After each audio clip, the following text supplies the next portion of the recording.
Before you, life in Eden was simpler.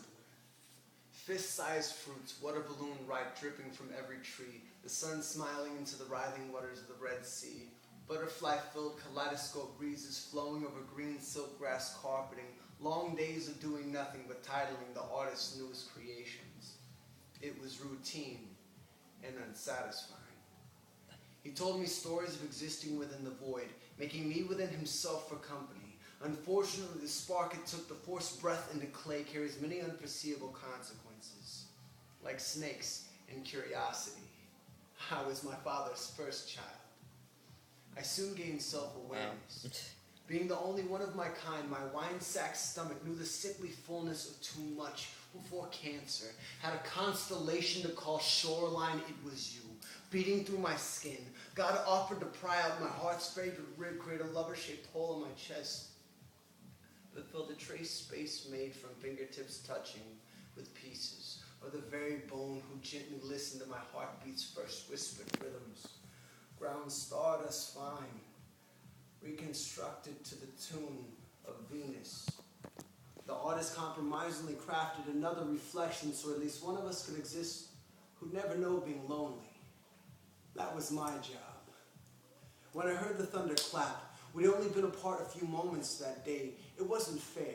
People learn about forked tongues only after dealing with them. It wasn't your fault. We both wanted to be wise like God before you came. I took a bite of the forbidden fruit too. It's how I figured out I was alone in the first place. I knew we were naked this whole time. It's one of the reasons I always ask you to jump for the high fruits and gather the berries at the bottoms of the bushes. I can't help myself. You were made for me. We've never had to question being soulmates. Now we love so much like God it makes him jealous.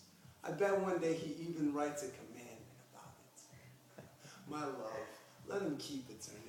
I'll die in your lap, head back, your eyes guiding my descent into ether. I'll remember first discovering how our pieces fit, learning sensations of life swelling in your belly, the feeling of a new consciousness ripening in your vessel, the longing to touch them to your lips more than cage them in your ribs.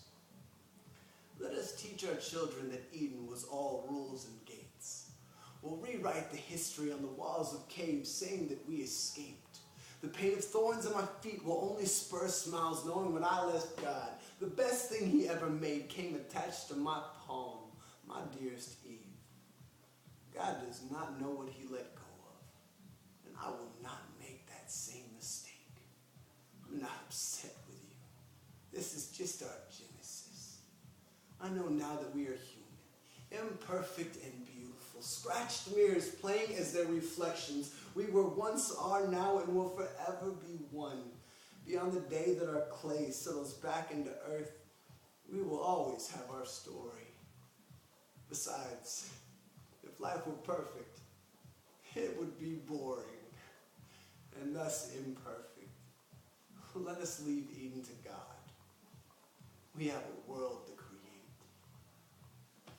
Holy shit, dude. That was